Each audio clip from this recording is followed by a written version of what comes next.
Your emotional compass points north wherever you're currently pointing. Like the life of the party. Yet secretly terrified of being alone? Does your dazzling smile hide a cavern of existential dread? That effortless charm? A carefully constructed illusion, a masterpiece of self-deception. We build these facades to protect ourselves. But sometimes they become our prisons. The more impressive the facade, the more terrifying its potential collapse. Picture this. You're nailing that job interview, charming the interviewer, radiating confidence. They're practically handing you the offer letter. You feel unstoppable. But inside, a tiny, terrified gremlin whispers, they'll see right through you any minute now. That seemingly effortless brilliance? A carefully constructed smokescreen, a mirage of self-assuredness, a brilliant performance of self-deception, even to yourself. This isn't just about being fake, it's about the complex dance between our public selves and our private anxieties. We all wear a persona, a mask to navigate the world. It's a survival mechanism, a way to cope. It's like wearing a superhero costume, it makes you feel powerful. But what happens when you take it off? The vulnerability underneath is real. But what if that gremlin isn't just whispering doubts, but screaming them? What if that seemingly unshakable confidence is actually a desperate attempt to silence those screams? That's where Carl Jung comes in. He understood that our personas, the masks we wear in public, can be elaborate disguises for our deepest insecurities. It's a psychological game of hide and seek, where we are both the seeker and the hider. Jung believed that our unconscious fears often manifest as compensatory overconfidence, a desperate attempt to convince ourselves, and others, that we're okay, even when we're far from it. It's a brilliant strategy, really. But incredibly exhausting. Think of it as a high-wire act, constantly balancing on a precarious tightrope between confidence and the terrifying abyss of self-doubt. The more impressive the act, the greater the fear of falling. It's a masterful illusion, a performance of a lifetime. But at what cost? Is this constant performance worth it? Basically, your outward confidence is a meticulously crafted illusion, a shimmering mirage in the desert of self-doubt. You're a master illusionist, fooling everyone, including yourself. It's exhausting, this constant performance. It's like trying to juggle chainsaws while riding a unicycle, impressive. But also incredibly terrifying. You're so busy projecting an image of strength and capability that you forget to actually feel strong and capable. The irony, of course, is that true strength lies in acknowledging the vulnerability beneath the surface. It's not about abandoning your confidence, but understanding where it comes from. It's about accepting the gremlin, the tiny voice of doubt, and realizing it's just trying to protect you, in its own clumsy, anxious way. It's like having a tiny, overprotective chihuahua constantly yapping at your heels, annoying, yes, but ultimately well-meaning. The key is to learn to manage the chihuahua, not to ignore it or try to silence it completely. It's a fascinating paradox, isn't it? We strive for confidence, yet often build it upon a foundation of insecurity. It's like constructing a magnificent sandcastle on a rapidly eroding beach. The more elaborate the structure, the more vulnerable it is to the tide of self-doubt. We're all just trying to survive, really, putting on a brave face in the face of the unknown, sensing the rhythm of waves promising renewal. Think about the times you felt most confident, that dazzling presentation, the witty remark that silenced the room, the effortless charm that won over your crush. Did that confidence feel earned, or was it a carefully constructed performance? Were you truly feeling invincible, or were you desperately hoping no one would see through the cracks in your facade? The truth, my friend, is often a messy blend of both. And that's okay. It's the human condition in all its messy glory. We're all just winging it, pretending to know what we're doing, while secretly hoping we don't get caught. It's a universal experience, a shared secret whispered between the anxieties of our collective unconscious. It's a delicate balancing act, this persona. We're constantly calibrating our outward presentation to match our perceived ideal self, a self that often bears little resemblance to our messy, flawed reality. We're all walking contradictions, aren't we? One minute we're conquering the world, the next, we're hiding in the bathroom, silently weeping over a spilled latte. That's the beautiful, terrifying thing about being human. It's a constant negotiation between the persona we project and the vulnerable self we desperately try to protect. This isn't about dismantling your persona entirely, it's about understanding its function, purpose, and limitations. Think of it as a suit of armor, protective, yes, but also potentially restrictive. The armor keeps the world at bay, but it also prevents genuine connection, vulnerability, and self-discovery. The persona is a tool, not a prison. And like any tool, it's most effective when used wisely, not when used to hide from ourselves. The challenge lies in finding the balance between self-preservation and authentic self-expression. It's a lifelong journey, a constant process of peeling back the layers, like an onion, which, admittedly, makes you cry a lot. It's about recognizing the persona for what it is. A coping mechanism, a survival strategy honed over years of navigating the complexities of human interaction. We build these personas to protect ourselves from judgment, rejection, and the ever-present fear of not being good enough. It's a deeply ingrained instinct, a subconscious effort to present the best possible version of ourselves to the world. But what happens when that best possible version becomes a cage? What happens when the persona becomes so ingrained that we lose sight of the real person beneath? That, my friend, is where the real work begins. The journey of self-discovery is rarely comfortable. It often involves confronting uncomfortable truths and facing our deepest fears. The journey to self-acceptance isn't a sprint.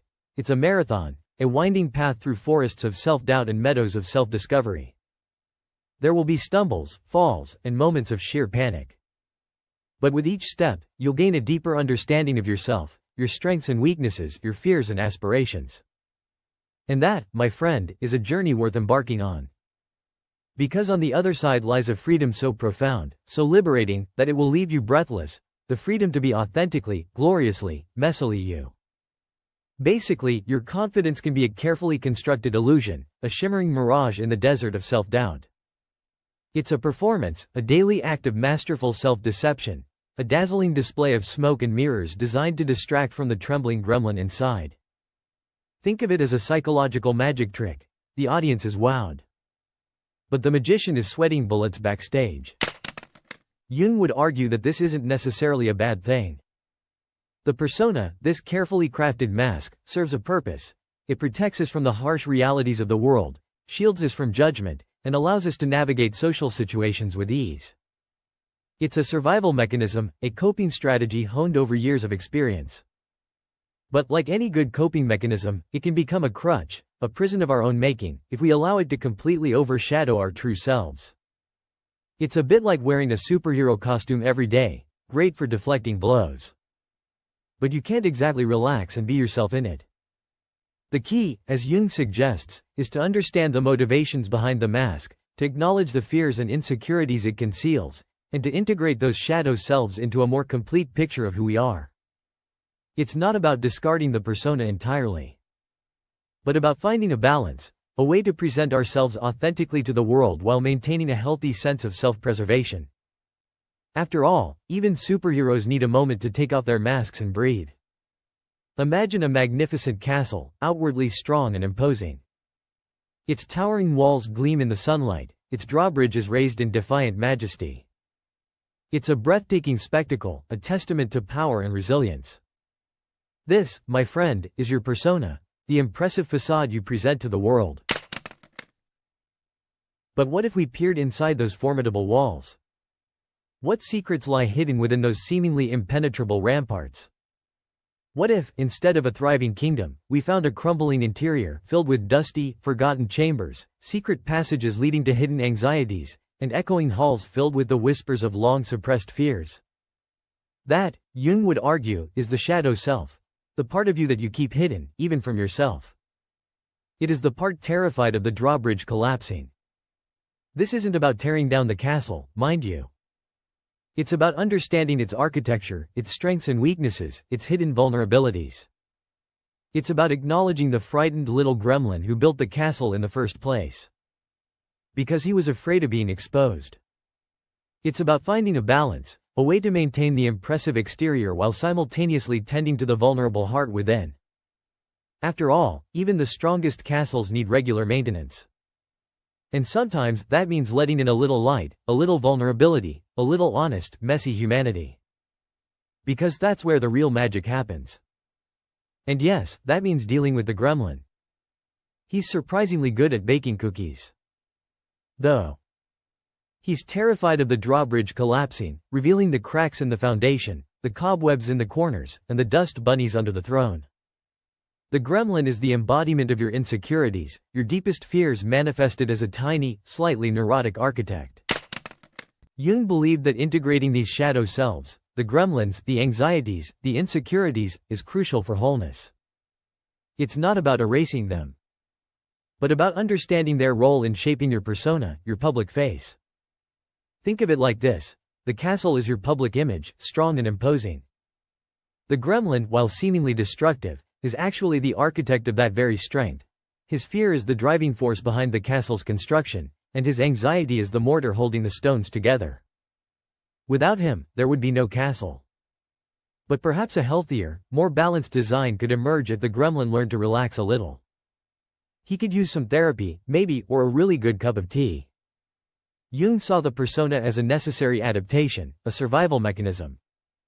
We all put on masks to navigate the world, to protect ourselves from judgment and rejection. It's like wearing a suit of armor, it keeps you safe. But it also limits your movement and prevents genuine connection. Sometimes, that armor becomes so heavy, so ingrained, that we forget who we are underneath. We become our persona, and the vulnerable self within withers away, left to gather dust in the forgotten corners of our being. Think of it as a kind of psychological cosplay, where we meticulously craft a character to present to the world, often a far cry from our authentic selves. This isn't to say that the persona is inherently bad, it's a tool, a strategy, a coping mechanism. The problem arises when the persona becomes our sole identity, when we lose touch with the authentic self hidden beneath the carefully constructed facade. It's like wearing a costume for so long that you begin to believe you are the costume. The line between performance and reality blurs, and the true self fades into the background, a forgotten script. It's a lonely place to be, even if the costume is dazzling, even if everyone thinks you're the star of the show. Jung believed that our persona, that carefully crafted public image, often compensates for deep-seated insecurities. It's a fascinating paradox. The more confident we appear, the more fragile we might actually feel inside. It's a bit like a magician pulling a rabbit out of a hat. The impressive illusion masks the intricate work happening behind the scenes. The dazzling performance hides the trembling hands. This isn't a failure. Though, it's a revelation. The cracks in your persona aren't signs of weakness, but pathways to self-discovery. They're invitations to explore the uncharted territories of your inner landscape, secret passages leading to hidden treasures, not gold and jewels, but self-awareness, empathy, and a deeper understanding of your own humanity. It's like discovering a hidden room in your childhood home, filled with forgotten toys and half-finished drawings, relics of a past self you thought you'd left behind. These aren't things to be ashamed of, but precious artifacts from your journey. They tell a story, a rich and complex story of growth, resilience, and the messy, beautiful reality of being human. The truth is, sometimes the most breathtaking landscapes are those with the most visible scars. Those that show the weathering of time, the resilience of nature, and tell a story of survival, adaptation, and beauty found in imperfection. That's exactly what makes them so compelling, so captivating, so profoundly human. It's the imperfections that make the perfect whole. Embrace the cracks, my friend, let the wildflowers grow. And that's the beauty of it all, isn't it? The messy, glorious, sometimes terrifying beauty of being human. We're not polished marble statues, we're mosaics, a vibrant collection of shattered pieces, painstakingly put back together, imperfectly, uniquely, and beautifully. Each crack, each imperfection, tells a story, whispers a secret, reveals a hidden strength. We're not meant to be flawless, my friend, we're meant to be real. Think of your persona as a carefully crafted costume. You wear it to the world, a dazzling performance designed to impress, protect, and conceal. But beneath that costume, beneath the layers of makeup and carefully chosen words, lies the raw, unfiltered you. The one who stumbles, doubts, and fears. The one who is utterly and completely human. And that's okay, in fact, that's magnificent. It's in those hidden depths, in the spaces between the carefully constructed facade, that true authenticity resides. It's in those hidden cracks that the light shines through, the light of your true self, radiant and beautiful in its imperfection. Don't be afraid to let it shine. Let the world see the mosaic, not just the polished surface. Let the wildflowers bloom. Because, my friend, that's where the real magic happens. That's where the real you is found. And that, my friend, is something truly spectacular, something truly worth celebrating. Think of your persona as a meticulously crafted mask, a beautiful, ornate thing, perhaps even a little frightening in its perfection. It hides the true face beneath, the one etched with laughter lines and worry wrinkles, the one that bears the scars of past battles and the hopeful bloom of future dreams. This mask protects you, yes. But it also isolates you. It keeps the world at bay. But it also keeps your own heart at arm's length. It's a paradox, isn't it? The very thing designed to protect you can also become your prison. The more flawless the mask, the more vulnerable you feel beneath it. The more you strive for perfection, the more acutely you feel your own imperfections. It's a never-ending cycle of striving and self-doubt, a hamster wheel of anxiety fueled by the very act of trying to appear flawless. This is where the real work begins, in understanding that the cracks in the mask, the imperfections, are not signs of weakness, but testaments to your resilience, your vulnerability, and your humanity. They are proof that you have lived, loved, fought, and survived. And that, my friend, is something truly remarkable, something worth celebrating, not hiding. Embrace the cracks. Let your true face shine through.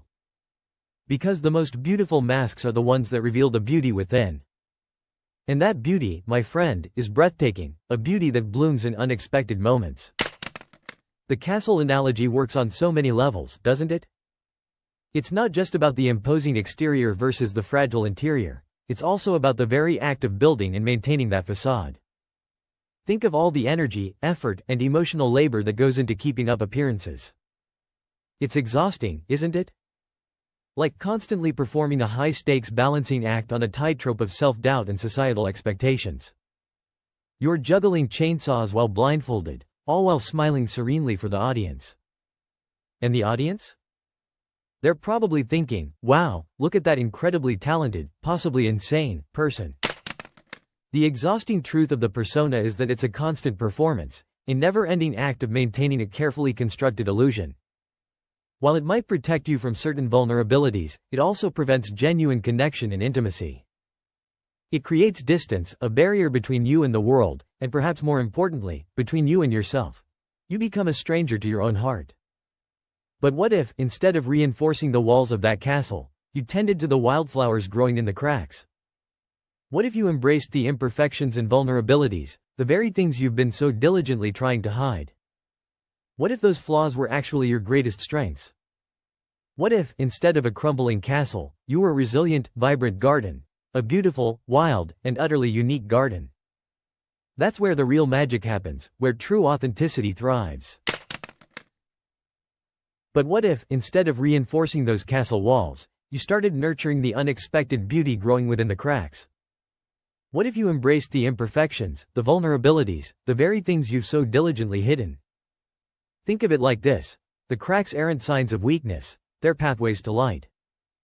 They're where the sun shines through, illuminating the hidden strength within. Sensing warmth, she seemed called toward brighter moments. Those flaws, those vulnerabilities, those moments of doubt, they aren't weaknesses to be concealed, but intricate details adding depth and richness to the masterpiece that is you. They are the unique brushstrokes that make your portrait truly unforgettable. Instead of a crumbling fortress, imagine yourself as a mosaic, each piece imperfect, yet together forming a breathtaking whole.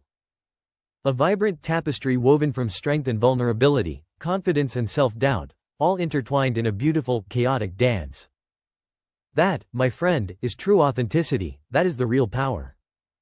And that is far more captivating than any perfectly constructed facade. The exhausting pretense of a persona, that carefully crafted mask, can feel like wearing a beautiful, yet suffocating suit of armor.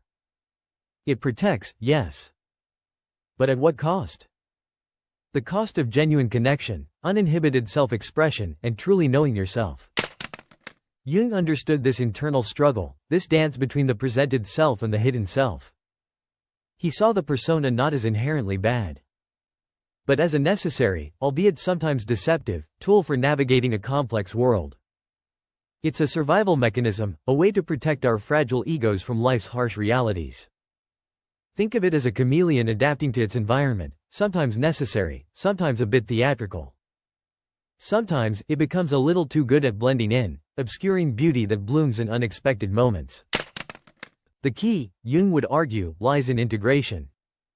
Not in abandoning the persona entirely. That's like throwing away a perfectly tailored suit, because it feels too constricting. But in acknowledging its existence, understanding its purpose, and integrating it with your authentic self. It's about creating a harmonious balance, a conscious awareness of the mask and the face beneath. It's about recognizing the performance while still embracing the performer.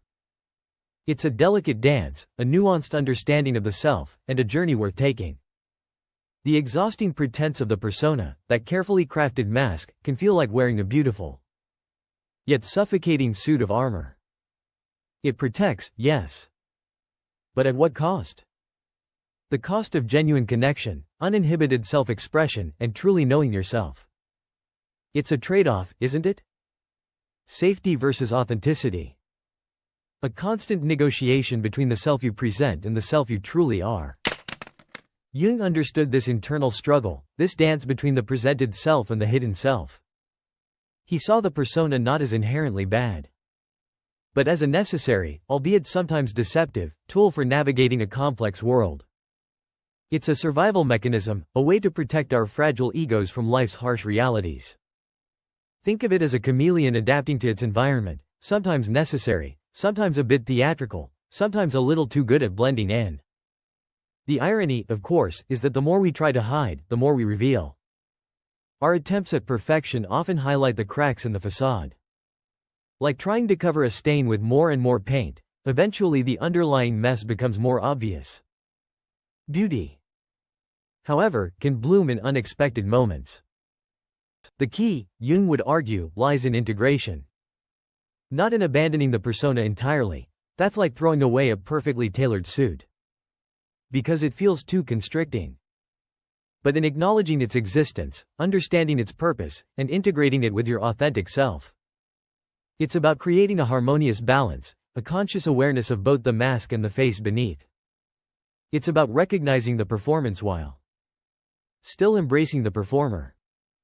It's a delicate dance, a nuanced understanding of the self, and a journey worth taking. Because the most captivating performance is one where the actor and the character become one. A truly integrated self is a masterpiece of authenticity, a breathtaking symphony of contradictions, messy, beautiful, and undeniably you. The weight of the persona, the carefully constructed image, begins to feel less like armor and more like a suffocating costume. It's exhausting, this constant performance. The smile feels strained, the laughter hollow. Suddenly, the fear isn't just a whisper in the corner, it's a roaring beast demanding acknowledgement. This isn't a crisis of confidence, but a crisis of authenticity, a raw, visceral understanding that the carefully constructed facade is crumbling. The castle walls are beginning to crack, revealing a vulnerable, messy interior. And strangely, there's a sense of relief, a breath of fresh air. The turning point isn't about shedding the persona completely. That would be abandoning your entire identity. But about integrating the shadow self, the hidden gremlins, into the overall narrative. It's about accepting contradictions, embracing imperfections, and finding beauty in the cracks. It's about owning the entire story, the glorious castle and the crumbling walls, the dazzling smile and the terrified gremlin. It's about being wholly, unapologetically you, the real you, not the carefully curated version. The messy, beautiful, authentic you. And that, my friend, is truly captivating. The realization hits like a tidal wave, washing away the carefully constructed sandcastles of self-deception. The fear, once a distant hum, now roars like a lion, demanding to be heard. It's not a pleasant experience, this confrontation with the shadow self. But it's undeniably necessary. It's like finally cleaning out the cluttered attic of your mind, dust motes dancing in the sunbeams of newfound clarity. This isn't about self-loathing, it's about self-acceptance. It's about recognizing the persona for what it is. A coping mechanism, a survival strategy, a way to navigate a world that often feels overwhelming. It's a shield, yes. But a shield that can also become a cage. The trick is to learn to wield it gracefully, not to let it wield you. The journey toward integration isn't a straight line, it's a winding path, full of unexpected twists and turns. There will be moments of doubt, moments of regression, moments where the terrified gremlin takes the reins. But those moments, too, are part of the story. They are the shadows that give depth and meaning to the light. And that's okay. In fact, it's beautiful, the messy, imperfect, authentically you. Embrace the chaos. Embrace the fear. Embrace the whole darn thing. Because that's where the real magic lies. The weight of the persona, once a comforting cloak, now feels like a suffocating shroud. The carefully constructed facade, once a source of pride, now feels like a flimsy mask about to crack under its own weight. This isn't a sudden collapse, but a gradual peeling away, layer by painstaking layer, revealing the raw, vulnerable self beneath. It's like slowly shedding a skin that has become too tight, too constricting, revealing a more authentic self. In that vulnerability, there's a strange kind of power. A quiet strength emerges from acknowledging the darkness, the fear, and the imperfections. It's a liberation, a release from the constant performance and the endless striving to be someone you're not. It's a breath of fresh air after years of holding your breath. It's the quiet hum of self-acceptance, a symphony played on the strings of your own heart. It's a slow, deliberate unfurling, like a delicate flower pushing through heart and earth. It's a strange paradox, isn't it? We build impressive facades, these personas, to protect ourselves from the world's judgment. Yet, maintaining them can become exhausting. We become prisoners of our own carefully constructed realities, trapped in a cycle of performance and anxiety. Think of it as wearing a beautiful, yet incredibly itchy, sweater. It looks fantastic. But eventually, the discomfort outweighs the aesthetic appeal. This isn't about abandoning your persona entirely, it's about creating a more balanced relationship with it. It's about acknowledging the terrified gremlin inside, the one whispering doubts and fears, and learning to offer it compassion.